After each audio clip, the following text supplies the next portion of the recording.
a couple of things happened on Islamic Republic state media. One thing pertaining to Pezeshkian, the president, and another to the foreign minister of the Islamic Republic. Let's start off with Pezeshkian before we go into Araghchi and what happened to him. Quite embarrassing. But basically, Pezeshkian comes out and he says, I don't know why. I actually want to ask you this. He came out right now. Came out yesterday and he said, I would never go against the leader. I would never go against the supreme leader. Why would he say something like that? Should we play a little bit of the clip? Sure. الان نقشه دشمن برای فروپاشی کشور دیگه بحث نظامی تنها نی. شما بهتر از می‌دونید تمام تحلیلاشون اینه که اینا از داخل ما رو بپکونن و روی این هم دارن حساب باز میکنن و میدونم که ما مشکل داریم. یکی از مشکلات اساسی همین اختلافاتی است که ممکنه ما با هم دیگه داشته باشیم. و خب دامنم دارن میزنن. آگاهانه ناگاهانه ما هم خودمون سعی میکنیم که این روند رو به اصطلاح شعله. So he says so far, guys, the Americans aren't trying to fight us on the battlefield. There's no war. They're not going to fight us on the battlefield. They're just going to sit back. They're going to wait. This is their plan. They've written it. They're carrying out their plan to make us explode from the inside, to make us break away and break apart. That's what they're trying to do. And then let's go a little bit ahead. نظر مثلا حالا چه میدونم شعاری بگم یا کاری بکنم که برای اینکه وحدت برای من مهمتر از اون یکی ارزش‌هایی است که تو ذهن، چون اگه وحدت به هم بخوره دیگه اون قدرت از هم میپاشه. ما میجنگیم، ما هیچ وقت در مقابل قلدری‌ها و تجاوزات اونا اصلا ذاتاً هیچ انسانی کوتاه نمیاد. تا چه برسه ما که یه اعتقاد عمیق در حقیقت ضد ستم داریم. ولی بالاخره باید ببینیم تدبیر رو چگونه باید تدبیر کنیم که نتونن عزت و سربلندی رو از کشور ما و از مسلمان‌ها بگیرن. I think it was that one part that I skipped. بنده هیچ وقت در مقابل رهبر نخواهم ایستاد. There we go. There it is. بنده بارها گفتم میگم اعتقادم اینه، بعد بنده هیچ وقت در مقابل رهبر نخواهم ایستاد. یعنی این چیزی نیست که از نظر مثلا حالا چه میدونم شعار. Okay, he talks too much. He's yapping over and over again. Why would he say that? I would never go against the supreme leader.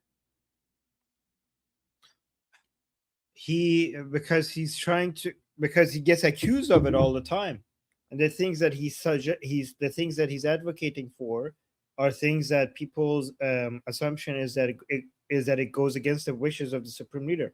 He's advocating for stopping whatever causes the economic hardship to stop. And he says, I've met with the supreme leader, so I know what he wants, and you guys are misrepresenting him. And if you think that I'm going against him, I know what he wants, because I talked to him for 7 hours and you did it. So don't make this assumption. Yep. So he said a couple things. I won't go against the supreme leader because he's getting blamed a lot. And he's reminding everyone that he talked to the supreme leader. He's on board. He's on their side, et cetera, et cetera. And then also, the Americans aren't trying to fight us on the battlefield. That's talking to the hardliner IRGC commanders who want to go back to war. It's like, guys, America's just going to blockade us, sit back, and watch us wither away. There's nothing else to be going on. And then the third thing is that we are kind of spread out. We got to consolidate. We got to stop fighting amongst each other. Otherwise, we're playing right into the Americans' hands. Then, the other thing that happened, Armin, if you would do us a favor and read this for us, guys, this is Araghchi. He's the foreign minister of the Islamic Republic here. Came out yesterday, the same time Pezeshkian, the president, made a statement. And what does it say down here, Armin?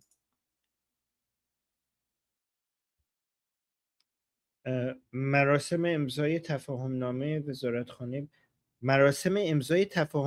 وزارتخانه‌های بهداشت و امور خوارجه. Yeah. Ooh, what? Armin, what does Khawarij mean? Was that misspelling or was that on purpose?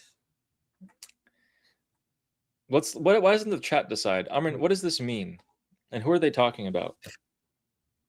Oh my God! So, guys, they saying instead of saying umur kharije, they're saying khawarij. So instead of saying foreign ministry, like foreign affairs, they're saying khawarij affairs, which sounds like kharije, like foreign, but it means something else. Which these in Islamic history, these are the people who betrayed Ali, and they're considered in a Shia Islamic history for these people to be the worst of all people. And that's the word that they use for terrorists. So the Islamic, so modern Shias use the word Kharija as a way to refer to terrorists and betrayers of Shia Islam. So basically, they're calling the foreign ministry terrorists or traitors by making it, I don't know if this is on purpose, but making it seem like, oopsie, instead of Kharija, we said Khawarij.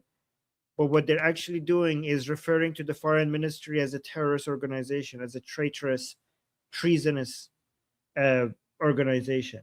Yeah, they're making it look like it's a typo. They just put one extra letter in there, and they changed Kharija to Khawarij. Yeah. So it looks like Pezeshkian and Araghchi and Ghalibaf are all being attacked or undermined in some sort of way by their opponents in the Islamic Republic. We told you guys that they lost the upper hand. And listen, these guys all have their own objectives, okay? So let's talk about Araghchi's objective and let's see what you think. I think Araghchi is, above all of these people are selfish. What he wants is for in the future to be like, yes, in the year 2026, I signed the memorandum of understanding, a negotiation with the United States, and I saved the Islamic Republic. That's what he wants on his report card here. Other than that, I don't know. Pezeshkian, on the other hand, if he stays alive, I mean, he looked like he aged 15 years in like 2 years. This guy is like, well, I can't do anything in the terms of war, even though I'm the president of the Islamic Republic. I don't get to decide where we go to war, when we do it. I don't get to decide what happens to the oil money or anything other than being in charge of the water, electricity, and food. That's all I get to do. That's it. So he is like, well, we need money to be able to fund the government. Otherwise, we're going to have another uprising. That's his personal thing. He doesn't care about war. So that's why Pezeshkian's always like, hey, let's negotiate. We got to end the war. It can't go on forever. All of these people, you have to view it from their own perspective. And when you get these views of, hey, negotiation, you get the opposite views from, and let me pull up this picture for you guys again, of the team that Mojtaba Khamenei has created, or at least the person who controls Mojtaba Khamenei has created. And let's talk about that for just a second. And I know you have something to say about this. So we'll bring this image up for you guys once again. This is the team. The people that you see. So this guy over here with the black turban, he's the guy in charge at the moment, supposedly. This is the number 2 guy in charge, right here. This guy, supposedly. And then everyone else is supposed to be under him, right? But right here, in between these two people, there should be another person named Hossein Taeb. So we just told you guys about Pezeshkian and all of them's people, personal statements and personal wants. Ghalibaf, we already talked about him for a long time, for a few months. Power hungry, wants power, he wants to be the everything of the Islamic Republic. What does Hossein Taeb, the guy who is potentially even the shadow supreme leader, what does he want? And then let's go into what Mojtaba could want. Well, I mean, they all want survival and power. That's what they all want, right? They all want to climb the ladder and survive all of this. So in that sense, they are all the same. But the way that they get that is different. So the way that Hossein Taeb gets that right now is by making himself very important to the Supreme Leadership Office in a way that he cannot be replaced. But also, right now, his main priority should be threatening anybody that could be a challenge to the position of the Supreme Leadership Office, because his power, Hossein Taeb's power, comes from him being relevant and close to Mojtaba Khamenei, right? So right now, the highest priority of Taeb is to make sure that relative to the religious establishment outside of the supreme leadership, relative to IRGC, and relative to Ghalibaf, the office of the supreme leadership doesn't lose its power, doesn't lose its relevance. That is his highest priority. And in fact, Ali, now that you mention it, I have a video that was just released by the Islamic Republic state TV that would indicate that. If you want me to show it to you at some point, let me know. Yes, please. While you pull that up, quick point here. If we take a look at the individual wants of the key figures of the Islamic Republic, we can see the internal strife quite clearly. If we zoom out just a little bit, we see that they're all the same. They all want survival of the Islamic Republic. They all want to kill the Iranian people to any end necessary to stay alive. This was this way, though, from the beginning, Armin. It's not like the past few months has changed these people all of a sudden and they're going to change their ways and we can talk with them. It's always been this way. You cannot, sorry, European Union, but you cannot negotiate with these people. And JD Vance, you cannot negotiate with these people. Go on. Okay, so this was released by the Islamic Republic State TV without audio. Pay close attention what's happening here. Where is this, first of all? Is this Tehran? No. That's Qom. Okay? Where is Qom? Qom is the like politically. Oh. So Tehran is the political capital in Iran. Qom is the religious capital in Iran. That is when the Maraja'in and ulama are, the religious authority and scholarship. Okay? And unlike what many people think, because so guys, Tehran is where the regime is, where the government is. Qom is where the religious authority is. So many people think that Qom and Tehran are with each other, right? Because the Islamic Republic gets its authority from having religious authority, like religious acceptance, right? That's where it gets its power. That's where, right? But Qom and Tehran are actually in competition. The religious authority in Tehran, which is the guardianship of the jurist, is always sees the scholarship, the religious authority in Qom as a threat. And the reason why they see it as a threat is ever since Khomeini made up the idea of guardianship of the jurist. The guardianship of the jurist violates Shia ideology. The idea that you need a supreme leader as a representative of the Mahdi to rule over the Ummah violates hundreds and hundreds of years of Shia religious scholarship. Violates it. So imagine if you have 1,300 years of Shia religious scholarship, and then Khomeini shows up in the past 47 years and completely changes all of that. Do you think the religious authorities are just going to buy that? Most of them are against it. And in the past 47 years, most of them have been silenced by it, right? So over the past decades or so, we have had certain challenges from Qom against Tehran in Iran. And every single time, Tehran pushed back and silenced them, right? However, look at this video. So this is Qom. And a lot of people, Ali, on the Persian channel did not understand what's happening here, right? So they saw this and they saw Hossein Taeb is in Qom. And he's talking to the most important religious scholars and Maraja in Qom. And you're like, oh, interesting. Why he went there? And they didn't have an answer. I told them what the answer is, and they all were like, okay, that seems like the most reasonable scenario. I'm not, not 100%. I said, he's there. Think about this. Who is Hossein Taeb? So here he's looking like he's just having a friendly conversation with the most important religious authorities inside Iran. That's what it looks like, right? But who's the person that went there to talk to them?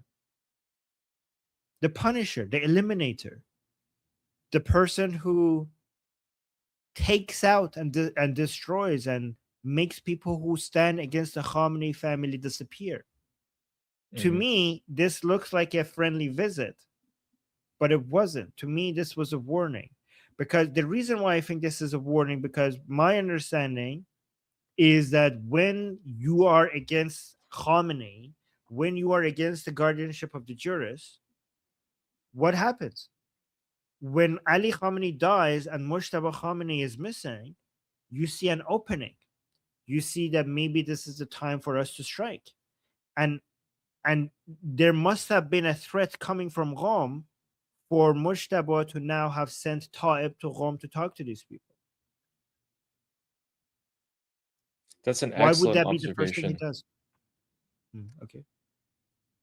That's an excellent observation. I actually would have never caught that. This is why you are the Durka Whisperer. So are you suggesting that these mullahs have consolidated and chosen, or were choosing to create some problems for the Khamenei supreme leadership? And because he was the Minister of Intelligence, maybe he had some know-how. He's also a mullah himself. Taeb, Mujtaba's right-hand man, heads on over to the religious capital and tells them off.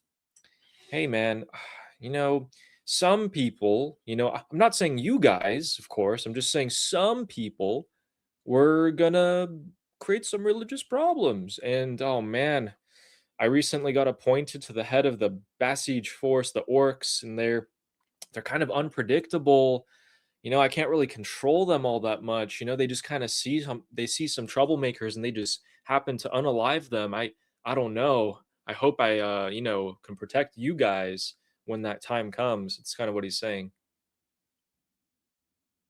Yeah. I mean, why would he be like, as soon as he's appointed? Why would as the head of Basij? Why would this be the person who is mostly known for removing threats? Why would this be the first thing he does? He's securing his potential. He's closing down the potential problems that he could face because he's going to focus on the Iranian people. He just wants to make sure that within they're not going to fracture apart. How successful do you think that's going to be? Well, we'll see. He's trying to close down the potential for double uprising, because remember, these people are marja. Marja means that they're people who, so just because you're Shia in Iran, it doesn't mean that your marja is Khamenei. A lot of these people are grand ayatollahs with a huge following, with people that follow them more than they follow Khamenei, right? So if at some point the Khamenei family's position within the Islamic Republic gets weakened, these people have the ability to move people in a way that many people can't. Like from pro-regime Islamic people, they might want to make a move. So Hossein Taeb is trying to find a way for the jihadi people not to be able to move against the Islamic Republic, because these are the centers of power when it comes to jihadi-minded people. My name is Armin Navabi. I'm an Iranian political analyst with decades of experience fighting the Islamic regime inside and outside of Iran. Make sure you follow me for more, and also make sure you join our discussion group. I'm there almost every single day. Come talk to me there and the rest of the people there in our group calls. It's a great place to meet and talk to people who like talking about politics. The link is in the description and or in the bio. You could also get there by scanning the QR code on the screen. See you there.